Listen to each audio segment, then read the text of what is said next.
ప్రపంచంలో ఉన్న టాప్ 5 నక్షత్రాలు గనుక తీసుకున్నట్లయితే స్వాతి నక్షత్రం, శ్రవణ నక్షత్రం, చిత్తా నక్షత్రం, హస్త నక్షత్రం, పునర్వసు నక్షత్రం. ఈ 5 నక్షత్రాలనేవి టాప్‌లో ఉంటాయి.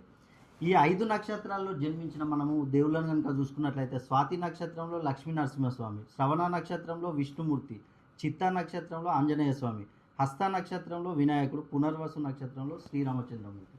ఈ 5 నక్షత్రాల్లో జన్మించిన వారు వ్యాపార రంగంలో కనుక చూసుకున్నట్లయితే వీరు వ్యాపార రంగంలో దూసుకెళ్తారు. ఏ వ్యాపారం చేసినా కూడా వీరికి కలిసి వస్తుంది.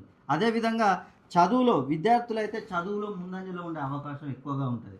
అదేవిధంగా కష్టపడే తత్వం ఎక్కువగా ఉంటుంది. ఈ 5 నక్షత్రాల్లో జన్మించిన వారికి చాలా కష్టపడతారు. దానికి తగ్గ ప్రతిఫలం కూడా ఉంటుంది. అదేవిధంగా వీరు చేయాలనుకున్న పనులు సకాలంలో పూర్తి చేస్తారు. కాబట్టి ఈ 5 నక్షత్రాల్లో జన్మించిన వారికి అద్భుతమైన టైం అనేది గోల్డెన్ ఛాన్స్ అనేది వచ్చింది. కాబట్టి మీరు ఈ 5 నక్షత్రాల్లో జన్మించి మీకేమైనా సమస్యలు ఉంటే ఒక్కసారి మీ పేరులో సంఖ్యాబలాన్ని పెంచుకోండి. మీ పేరులో సంఖ్యాబలం కనుక 180 డిగ్రీస్ కంటే తక్కువగా ఉంటే మీకు అనేక సమస్యలు వచ్చే అవకాశం ఉంది. కాబట్టి మీ పేరులో సంఖ్యాబలాన్ని 320 డిగ్రీస్ పైన కనుక పెంచుకున్నట్లయితే మీరు ఈ సమస్యల నుంచి బయటపడవచ్చు.